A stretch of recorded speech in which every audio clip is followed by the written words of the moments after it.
SuperTalk Mississippi media production. Waiting. You do it at grocery stores, in traffic, and at the doctor's office. But what if you could skip the wait altogether?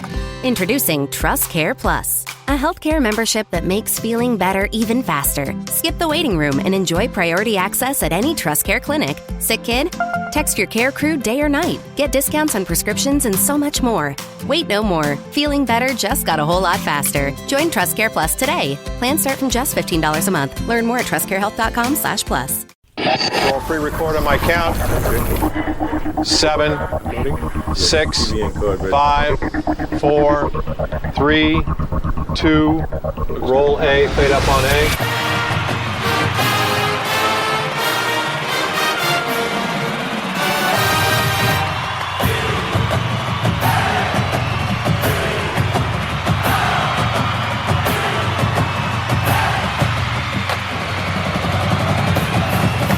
Southern Miss to the top. You're tuned in to the Eagle Hour. All right, new edition of the Eagle Hour, Monday edition, I should say, back on the air. We're glad you're with us. We're broadcasting from the Southern Bancorp studio in Hattiesburg. Bob Kelly and Andrew, another week of Golden Eagle Sports Talk coming your way. Opening segment sponsored by Dickey's Barbecue Pit, great supporters of the Southern Miss Athletic Department. And, of course, great place to take your family for dinner tonight, the delicious restaurant. Great place to cater your next event, too, whether it be large or small. We strongly recommend you check out Dickey's. All right, well, baseball is over. We're happy to have Chris Burgin on the show today. Chris is one of the play-by-play voices at Coastal Carolina University. And, Chris, before I officially welcome you to the show, I want to read a statement that was released by the university this morning, and this is regarding the fact that two of your coaches were ejected in the first inning of the basically national championship game yesterday. And I read this, I quote, "Our program and our student athletes deserved better. They deserve the opportunity to compete for a national championship with their leaders, and they were denied that opportunity." Unfortunate, I think, Chris, and obviously you disagree with me if you choose, but Coastal had such a tremendous run, such a great game with LSU in the opening 1-0 game. For the second game to be overshadowed by the behavior of the umpire who ejected both your head coach and first base coach in the first inning yesterday, your thoughts and what's the scuttlebutt there at Coastal Carolina today? Well, first off, guys, appreciate the time. Good to be back with you guys talking a little baseball. Yeah, obviously disappointing, and for a lot of different angles. We'll start with Coastal's statement that Chance Miller, the new AD, sent out today. I can't disagree with anything he said. You sort of take away the heart and soul of your team when you bench your coach and your first base coach in the first inning. And Matt Schilling probably doesn't get the publicity that Kevin Snall does, but Matt Schilling has been with this program, 25 or so years, and the guys just absolutely love him. So you take him and then coach out of the mix all off the bat. And I thought Coach Snall handled it perfectly, and I give him a lot of credit in the postgame last night. First off, I was surprised that the NCAA invited him in to the postgame. I thought Chad Oxendine, who took over the team after Coach was tossed, would actually be the guy who came in. But Coach came in and answered questions, and I thought his sort of wrap-up statement about it where he said, as an umpire, I feel it's your job to manage the game, the national championship game. And I loved his words. He said, with some poise, some calmness, and a little bit of tolerance. And I think that was the biggest problem Angel Campos had. First off, if you watched it when Kevin Snall is coming out, he's trying to figure out exactly what's going on. It's a big stage, loud stadium, obviously a huge LSU contingent there, so it's basically a road game for Coastal. And I'm just not sure that Kevin Snall actually heard what Angel Campos was trying to tell him. And then when he comes out further to get clarification, now probably telling him that he'd already missed 3 calls in the top of the first is maybe not the best way to go about it. But I think he was just trying to get clarification. And I think that's a situation where you've got to have a little poise. You've got to have a little tolerance and say, Coach, here's the deal. Go back in the dugout. We'll talk. And you never had that situation. The coach talked about last night. He said, I've never been shooed away by a grown man. I'm a 48-year-old grown man, and that's the first time I've ever been shooed, his term, by a grown man. So yeah, I just thought it was a bad scenario to start what turned out to be a really good ball game. And unfortunately for folks who are just tuning in to college baseball, and that's their only glimpse of college baseball, I don't think they got a real good picture of how wonderful the sport is, because the talk, as you guys pointed out, is all on the umpire and not how good LSU was for 2 games. Well, I want to add 2 things to make everybody angrier. Well, first off, if we're following the rules, sure, Angel Campos, whatever. I mean, if we're going off of the straight-up rules, but there's obviously baseball etiquette, there's better ways to handle it. But I wanted to point out, number one, I actually agree with Kevin Schnall. I thought he did miss 3 pitches very clearly leading up to that. But also, there was a certain coach last year by the name of Tony Vitello at Tennessee who comes out of the dugout every game, particularly in the national championship last year, that was arguing balls and strikes. And, yeah, Well, he didn't get tossed. No, he did not. Could it be his conference affiliation? Is that possibly that had anything I'm to do? not one to insinuate things, but, Chris, is it fair to say that double standard, at the very least, could be insinuated? I think that's absolutely fair, because could you have imagined, had this been Jay Johnson, same scenario, but Jay Johnson comes out in the LSU dugout and argues, and he's tossed and the first base coach is tossed. Could you only imagine what the storyline would have been, especially if Coastal had won the game yesterday? I mean, the whole place, there were jokes about how, the riots almost in the streets if that had happened, and unfortunately, Coastal's on the bad end of this scenario. But, yeah, no, I think there was probably a scenario you can make the strong argument that the SEC got a little bit of favoritism yesterday in this scenario where it was unnecessary. I mean, I thought LSU was terrific for 2 ball games, and unfortunately, as I mentioned earlier, that's not what we're talking about today and probably won't be for the next couple of days. It's going to be about how poorly the bottom of the first was umpired. Is there any clarification on the suspensions? Because Kevin Schnall, at least the way it would have ended is that I think he'll get 2 games, first base coach will get 3. But I think they went back and changed their statement about him bumping the umpire and the guy who fell over. I think they might lower his suspension because of that. I wasn't certain. Have you heard anything on that yet? I have not heard an update on the suspensions as of the statement that the NCAA sent out midway through the game yesterday. Coach Schnall would miss the first 2 games of next year, and Coach Schilling would miss the first 3. Now, I agree. I think they probably need to go back and take away the 2 games, either off, I'm assuming also Coach Schnall, because he did not bump the umpire. As he pointed out, it's not his responsibility to be legislated by the athleticism of another grown man, because he did not bump into him. If you look, the umpire just tripped, and I think Coach was right. He was embarrassed by that scenario, especially with a full house watching him, and so he figured his only recourse was to add a couple of games suspension to Coach Schnall, which I thought was totally unnecessary. And I hope at some point in time, if it's not already come out, that will be overturned, because I think that's the right thing to do.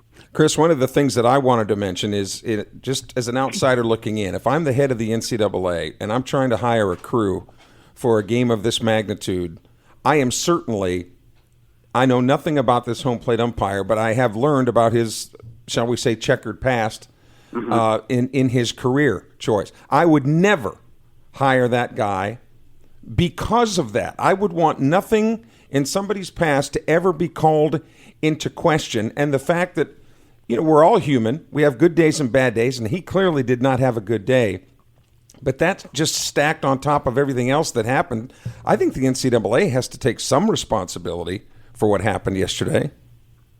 I think there's a lot to that. And, it's funny, especially in our state, Angel Campos is not well liked up at Clemson either, because 2 years ago in the Clemson Regional, he was working the game and actually tossed Cam Canarella, their star center fielder, out of the matchup with Tennessee, which also suspended Canarella for the regional. It was the losers bracket game afterwards, and so Canarella didn't play. Clemson lost that game too. So our state does not have a really good history with Angel Campos.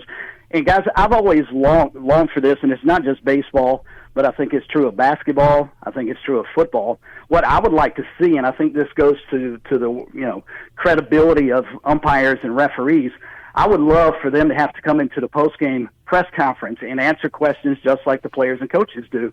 I think if Angel Campos has to come in yesterday and explain his actions, maybe we're not sitting here talking. Maybe he explained it perfectly and says, look, this is what I did.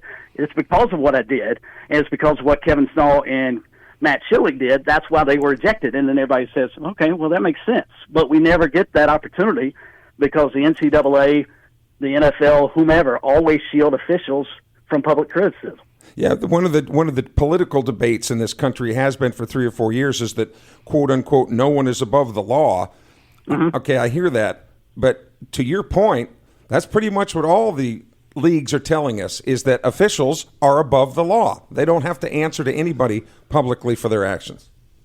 Yeah, and that's always bothered me. I mean, they make mistakes, as you pointed out. I mean, they're human, and they're going to make mistakes. And if they explain them, maybe he didn't make a mistake. Maybe he, by the letter of the law, got it exactly right yesterday. But we'll never know, and so that just opens you up for more criticism. And you've got people on the Coastal side who think it's fixed. The NCAA was hoping that the SEC could win it 6th in a row. You've got LSU fans on their side coming out and saying Kevin Snall's a hothead. He deserved everything. You know, you can end all of that debate and all that discourse by just having the official. You don't have to bring them in every game.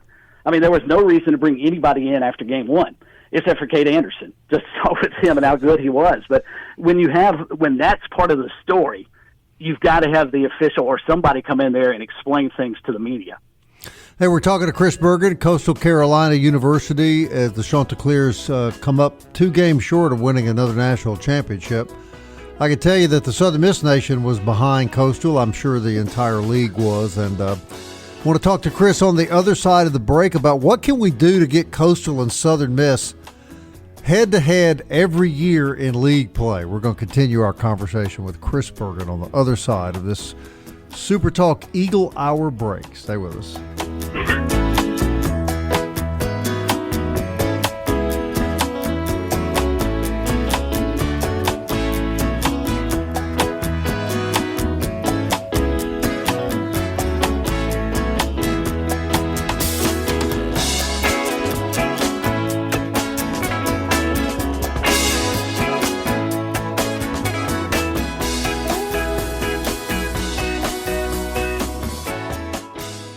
Robinson Electric Supply in Laurel is a wholesaler and distributor that has been powering our community for over 20 years. With everything from conduits to tape, tools to home automation devices, if you can think of it, we supply it. All you need to do is talk us through the project at hand, and we'll ensure you're equipped to get it done right.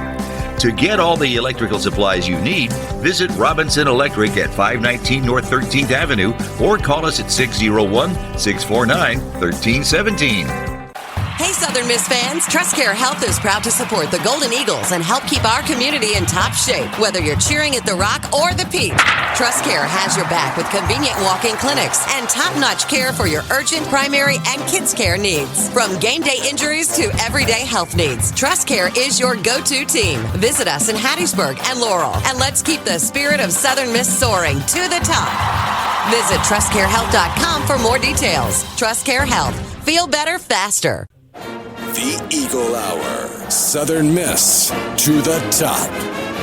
Hey, welcome back. SuperTalk Eagle Hour on the air. Campus Bookmart sponsoring this segment of the program, campusbookmart.net. Don't forget about MCS Home Center in Bellevue, 7329 US 98 West in Hattiesburg. New facility, great business. Everything you need for building a home, remodeling a home, improving your home, making a garden, improving your lawn, all the kind of things that Kelly Sander looks eagerly to do every day after work. Cutting grass, building storage sheds, back porches. I think the key word was look, Bob. I look to do it. Actually, you just watch people do that on the HGTV channel, don't you, Kelly? That's about it for me, buddy. Yeah. Hey, Until don't forget October. about our podcast, Apple, Audible, Spotify, Stitcher, TuneIn, YouTube, or you can tell Alexa or Siri to play the SuperTalk Eagle Hour. We're visiting with Chris Burgin at Coastal Carolina University. All right, Chris, we'll move on past the umpires.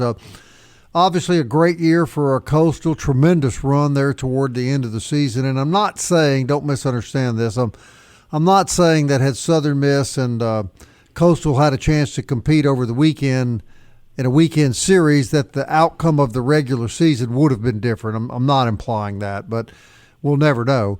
But from a Southern Miss standpoint, it was very frustrating to be chasing Coastal all year and not have a chance to play them. And in our conversations before we went on the air, I gather you and the people at Coastal agree that it's a no-brainer that the two baseball programs should be squared up every year in league play.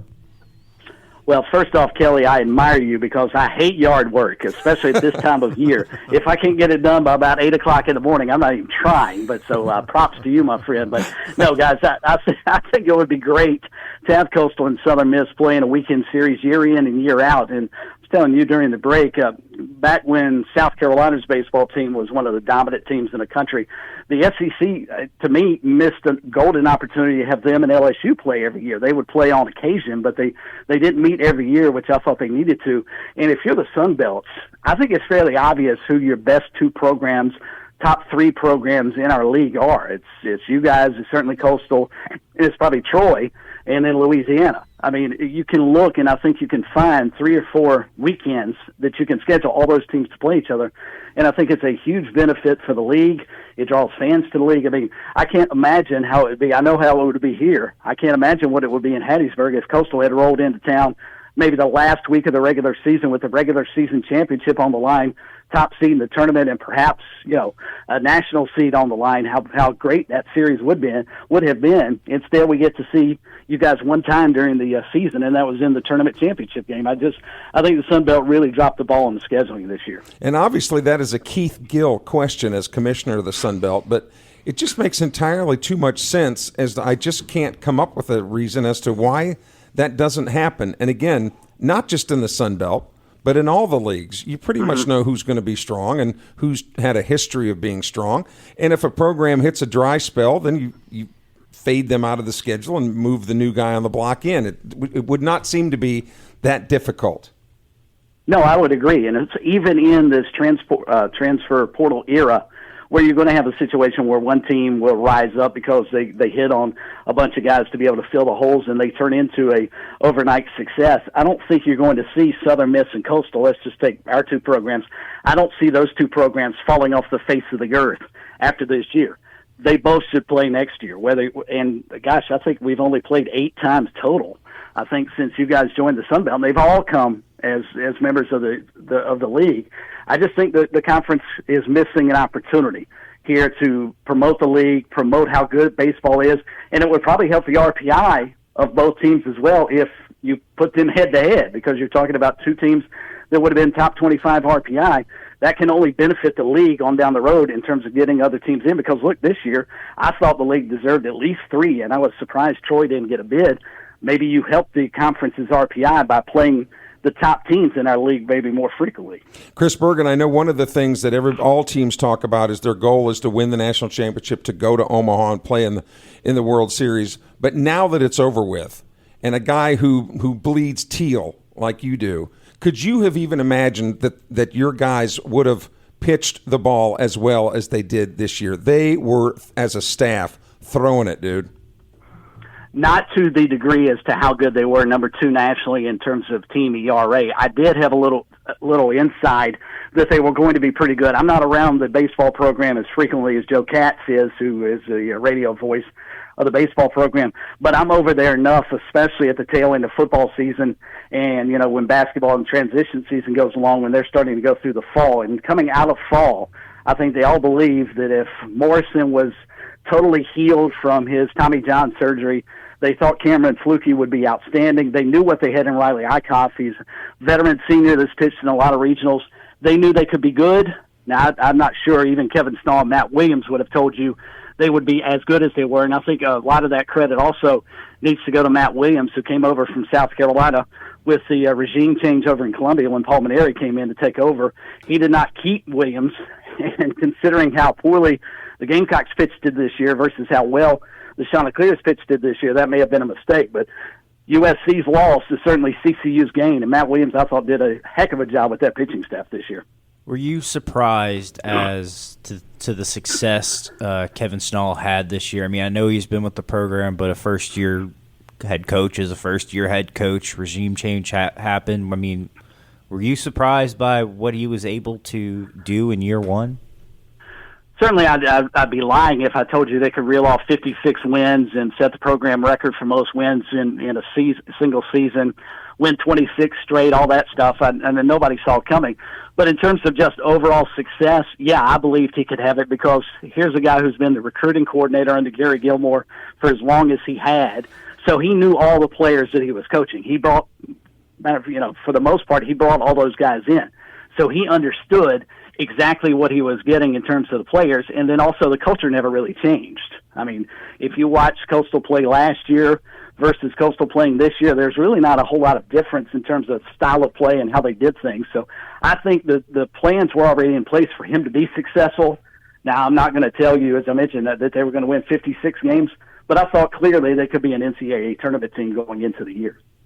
When you talk about sports generally, Chris, everybody at Southern Miss now, a big collective depression because baseball season is over. And now, of course, a new football coach has come in. A lot of new players have come in. But last football season wasn't really great for us. So we've got kind of mixed emotions going forward now. Coastal kind of has that in common with Southern Miss as well, right? Baseball season's over, and now we have to get used to the fact that football's next. Yeah, and football's coming off a disappointing campaign last year, just won 6 ball games, really didn't perform all that well. Even in the wins, there were areas that you were concerned, plus then they showed up and didn't really play at all in the Myrtle Beach Bowl and got embarrassed by UTSA. Now an entirely new coaching staff on the defensive side comes in, new DC, new offensive coordinator, a bunch of new assistants on the defensive staff. So Tim Beck has tried to retool the coaching staff, and obviously, as you guys well know, he's going to have to retool the playing staff as well because we lost a ton of guys.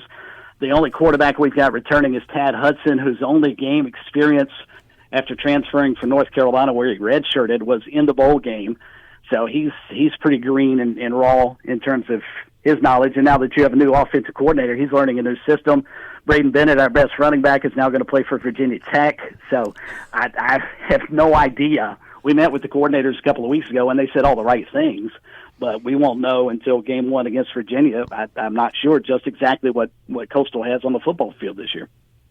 Chris, we really appreciate your time, man. Good conversation, and congratulations to the University. Magnificent baseball season, no matter how it ended yesterday, and a lot to be proud of there. And I think I speak for everybody when I say Coastal represented the baseball league very, very well. Guys, I appreciate that. That's very kind. The university, I know, will appreciate those kind of words and the support we got from you guys in the Sun Belt throughout the postseason. And always a pleasure to sit and talk some Chanticleer sports with you guys, and look forward to hearing, about a month's time when we all get together down in New Orleans for Sun Belt Football Media Day. Now, Chris, if we do play you in baseball next year, you understand we're going to gut you like a fish. I understand that. I would expect nothing less. Okay.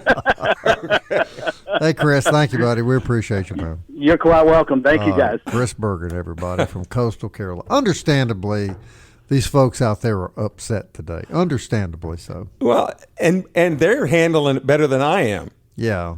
I mean, I don't really have any skin in the game, but come on. Well, I think the infuriating part, particularly for fan bases of the non-Power Fours, you're just sick of, there's an obvious double standard. There's favoritism. I mean, I'm normally one to leave the broadcasters alone, but they just went on and on and on about LSU. And I mean, it was just very clear that the powers that be would have preferred LSU. You made a great point. I didn't know until you had pointed it out that only LSU players had parents. Yeah. Coastal was an entire team of orphans. It's quite amazing. Yeah. We didn't see one Coastal parent on the broadcast. Not even like a story about. We even saw the LSU dogs that were at the game. That's true. Yeah. That's true. 28 cameras there, all on the LSU folks. Well, they won, so I guess they called it right? He makes a great point. I mean, it was just so obvious. It was at one point, my wife looked at me and said, "Is Coastal playing?" Boy, you left me wide open for a joke about LSU dogs. Aren't you proud that I just left it alone? Don't do it. Those people are pretty wiry. They'll be showing up here at the studio. We'll be back.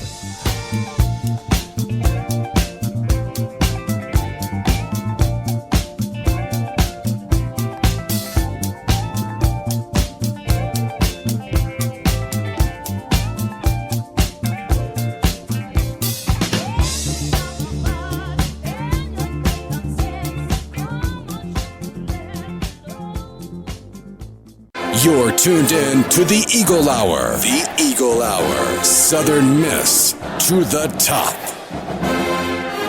4th Street Bar and Grill sponsors this segment of the Eagle Hour. It's a great place to have lunch 5 days a week. Enjoy a good meal down there at night.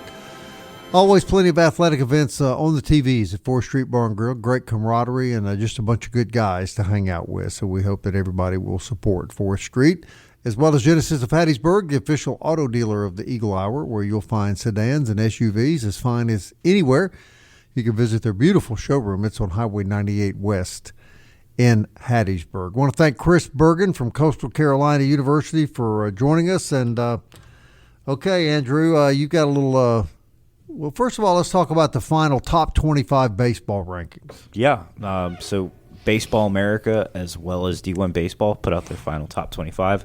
I'm just going to read off D1 Baseball since that's the one nationally recognized. I will spoil – well, I'll wait for the spoiler. So, all right.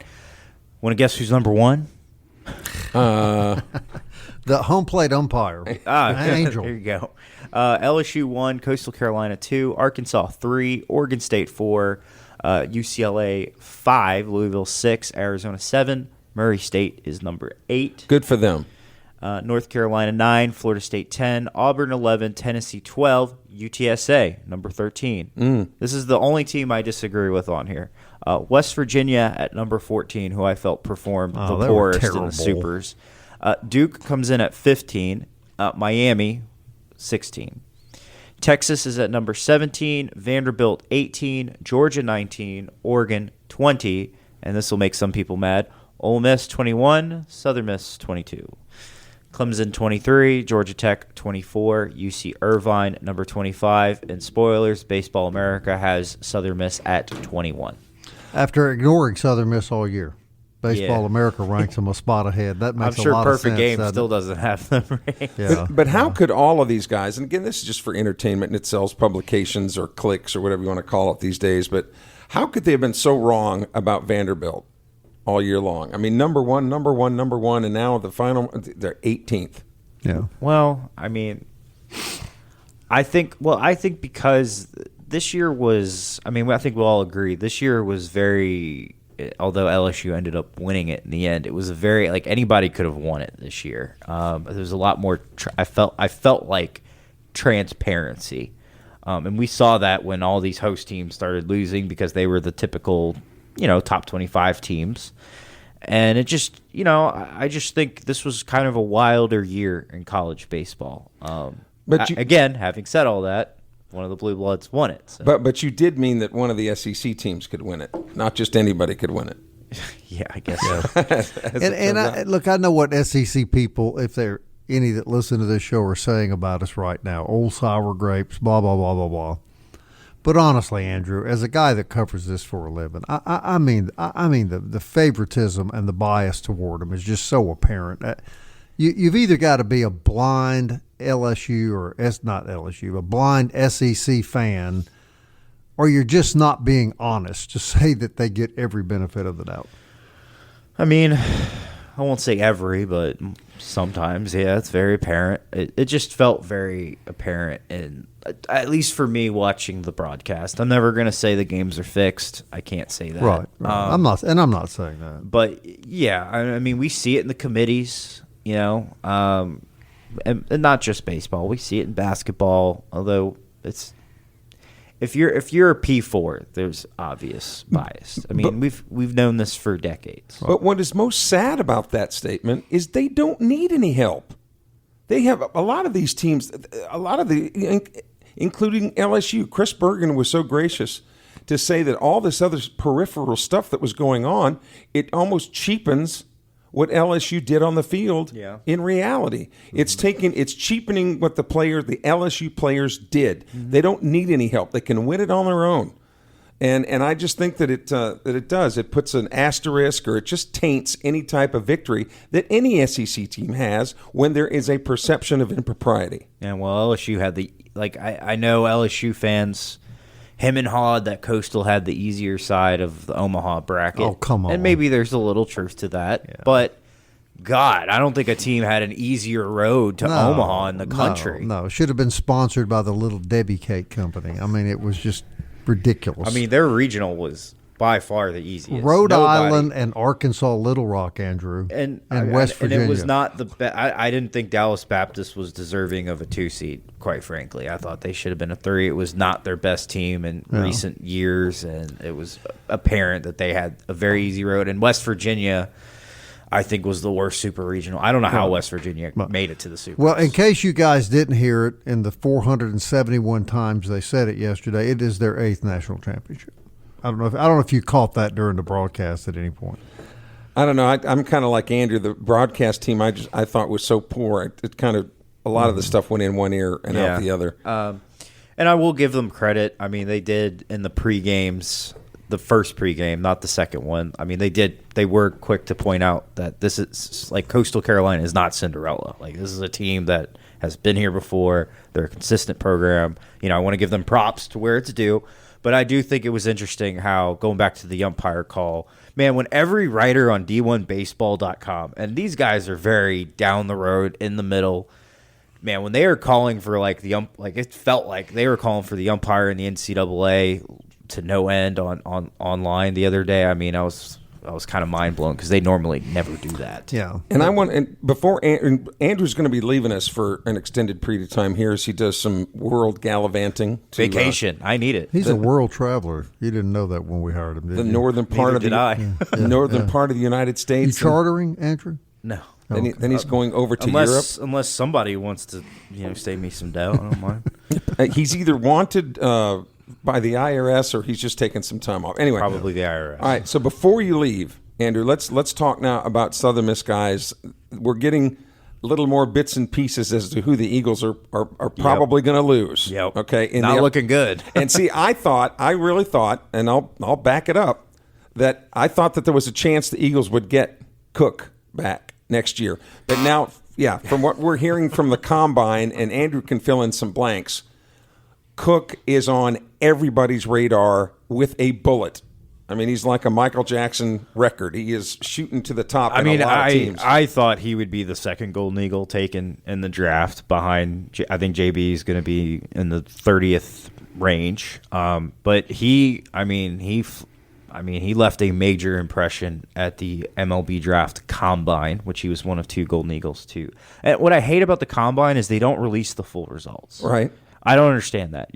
It's one thing if you're hosting it at the school and you're not releasing it. Sure, put the whole damn thing out there. Anyway. Yeah. So Jay Cook he tied the MLB draft combine record in the 30-yard dash. He ran a 3.50, which ties the record, and then he quote smoked the all-time broad jump record at 128 inches. Couldn't tell you what the actual record was. Either way, those are incredible numbers, and I don't think Jay Cook will be back. I mean, look, Jay Cook, he has them all. The one thing he really doesn't have is power. I think if you put him in, I mean, that's teachable. That's easy to obtain, easier to and obtain some weight than everything and muscle else. And all that kind of stuff. Yeah, and part of that is because he had dealt with injuries at Southern Miss, didn't have enough time to swing a bat like these other guys have, and we saw the power kind of come towards the end of the year. So, I mean, he's almost a 5-tool guy. I mean, just to explain for people that may not know, he's just a sophomore, correct? Redshirt sophomore. So how is he eligible for the draft? He's a redshirt sophomore. It's his third year. It's age. Yes, Okay. 21 or 3 years in college. I got you. Okay. But a lot of the scouts, our sources have been telling us, were just all of them use the term freak, super athlete. He is $6 million man. That there isn't anything athletically that this guy can't do. He can run. We've seen his fielding. I mean, he's made incredible plays this year. By the way, because he was a pitcher when he signed, he throws 96, 97 from center field. I mean, he makes contact. He's a consistent hitter. Just add the power, and I mean, he's going to be an incredible player. And, he's young. That's the other key part. That's why they like him so much. You could develop him quickly. You get him up there quick. He's going to be around for a while, potentially. So you thought, Andrew, that, of course, everybody was in agreement that Middleton would go. Cook, we now is going. Monastery, people think will go. I think he's gone. So Payne, Allen, and Stockman. What do you think? Yeah, I think Payne is probably the only one I think that has a true chance of coming back. After that, I put it at Kobe Allen. I don't know on Stockman. I think he could. I know, and here's why on Stockman. Now, he's sure his first year last year, not not memorable, not bad, not great, but a catcher who hits 330. Really solid player this year. Yeah, I mean, he got better as the year went on, but a catcher who hits 330, scouts drool over that. Now, he's got 2 years left, so he could come back and potentially, no pun intended, or maybe pun intended, he could raise his stocks, man. So I think he does come back. But again, you never know with the draft or what these guys are doing. A lot of the times, towards the end, and they're looking for guys to draft, they put in a name in a computer, and there's certain numbers pop up, and they go, "Ooh, real fits." quick, give me a percentage of Colby Allen being back. I think 50-50. 50-50. When are we going to know? I told you, July. I've said it, July 13th. Can't come soon. 13th to the 14th. Yeah, but for Bob and me, a month is a long time at our age. Then we move on from baseball. Is that right? Yes. Okay. Eventually, Bob, you're going to have to accept the fact that football is next. Bob, are you there?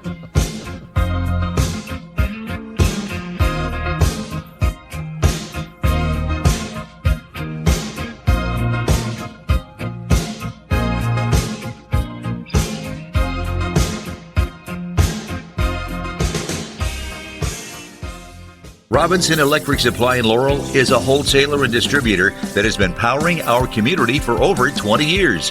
With everything from conduits to tape, tools to home automation devices, if you can think of it, we supply it. All you need to do is talk us through the project at hand, and we'll ensure you're equipped to get it done right. To get all the electrical supplies you need, visit Robinson Electric at 519 North 13th Avenue or call us at 601-649-1317. Hey, Southern Miss fans, TrustCare Health is proud to support the Golden Eagles and help keep our community in top shape, whether you're cheering at the Rock or the Peak. TrustCare has your back with convenient walk-in clinics and top-notch care for your urgent, primary, and kids' care needs. From game day injuries to everyday health needs, TrustCare is your go-to team. Visit us in Hattiesburg and Laurel, and let's keep the spirit of Southern Miss soaring to the top. Visit TrustCareHealth.com for more details. TrustCare Health. Feel better faster. Southern Miss to the top. To the top. You're tuned in to the Eagle Hour. Hey, welcome back, SuperTalk Eagle Hour. I want to thank Chris Burgin, Coastal Carolina, joining us a little earlier in the show. Hey, don't forget you can stay informed with the Pine Belt News. It's a go-to source for news and sports coverage in the Hattiesburg area. Also, their other publications, Signature Magazine. I'll be yours for just $35 a year if you live outside of Forest or Lamar counties, just $55 a year. And want to remind you about the Be Quick 60th anniversary. You can stop by the Be Quick Shell Station on the corner of 98 and Hegwood Road here in Hattiesburg. Get a free Buffalo decal, place it on the back of your vehicle. Spotters will be looking for your decal to win. You can visit your favorite Be Quick and see if your vehicle has been spotted. Participants will have a chance to win a lot of great prizes. Saints football experience, Mossy Oak shopping spree, Royal Caribbean cruise for 4. That sounds pretty good.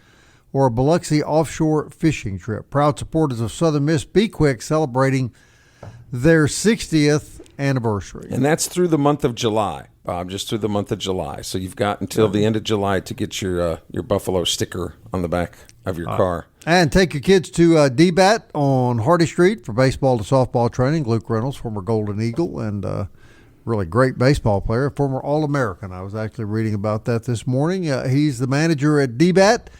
They're located on Hardy Street, and it is a great place to take children for really state-of-the-art training for the sport of their choice. You know, you were talking about the Saints football experience. I was hosting some trivia up in Jackson over the weekend, and one of the team names was 4th and 25.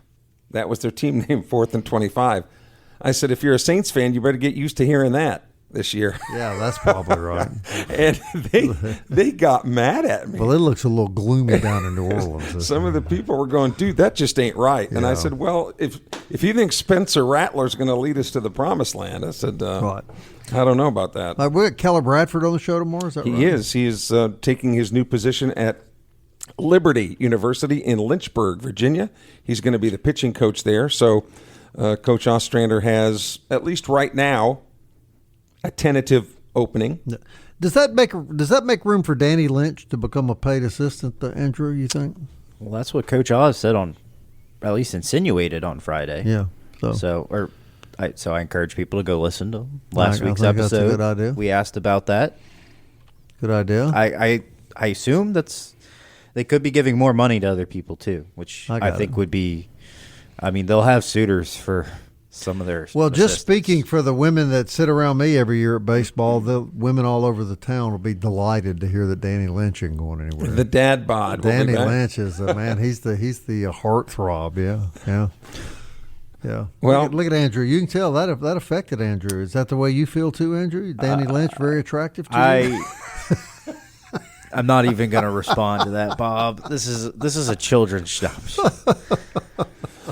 But there will be a lot of people that would certainly be. Well, people love Danny Lynch, man. He's a great young man here. Lad Rhodes, I think, is one that has been a hot name to pop up in coaching carousels before, as well as Ben Brewer and Danny Lynch. I don't think Travis Creel is going anywhere. That is Oz's right-hand man. Right. And great staff. And the thing about Lynch is he's not where Keller Bradford was more of the pitching ilk. That's not Lynch's background necessarily is pitching. So I think if Oz has to... Well, Danny essentially ran the defense. He's been running the defense actually since he was a senior in college. They didn't really want that to go away because he's really good at it. I know a few years back Oz would say he's like a coach on the field, but that's not smoke. I mean, it was kind of genuine. So, but although Coach Ostrander juggles both the managing or head coach position and the pitching coach position, he's been very open about the fact that Keller Bradford was very instrumental in helping him with the pitchers. So if Danny Lynch, does take that spot then how does that, if anything, does Coach Ostrander get help with the pitchers, or just how does it stack out, I guess, is when I don't know, because you do bring in another GA, so maybe that's the direction you go with getting that quote-unquote help. Who knows? But I think they're going to be fine staff-wise, no matter what. They got a great. Keller Bradford's dad was a really successful major league pitcher, wasn't he, Kelly? Yeah, he was featured in the movie Moneyball. Yeah, not his real dad. You're going to ask Keller about that tomorrow? No. I guess we could. What his thoughts of his dad's portrayal in the movie were. I didn't really like it. I thought it was they made him look too Southern. I don't know how to explain it. He's a really nice guy. I had a chance to meet him a couple of years ago. Really nice man. And the thing is, too, is when you have somebody's last name, like Keller has Chad's last name, obviously two separate people, and he asks Chad, he would say the same thing. Keller's his own man. Just the fact that we're related should have nothing to do with any of this. They did have a similar throwing style, however. Yes, that sidearm. Yeah. But they're still their own men, and I wonder if Keller ever gets tired, which we can ask him if he gets tired about hearing questions about Well, congratulations his dad. to him. That's a nice promotion. That's a good job. And Andrew, pitching coach at Liberty. I think so. I mean, Liberty. Look, Liberty has been a team that, they've been in the tournament not a good bit the last couple of years. They've knocked on the door. And I'd argue, and a few years ago, they were known for their pitching. So I think Keller's coming into a pretty good program. And Liberty's got money. That's another. They do. They are bow-legged with money over there, so they don't have to worry about anything. All right, Andrew's going to be out for a while. Fix to take a nice trip. We hope you have a great time, and I look forward to getting you back here in a few weeks. If any of the Southern Miss admin are listening, please don't let anything happen in the next 3 weeks. I'd appreciate it. And you are coming back, correct? Against my better judgment, yes. Just in time for football season, Andrew. Actually, I will be back by the time the MLB draft rolls around. So, all right, well, good deal. Kelly and I'll hold the fort down till Andrew returns. Thank you for listening, as always. Southern Miss to the top.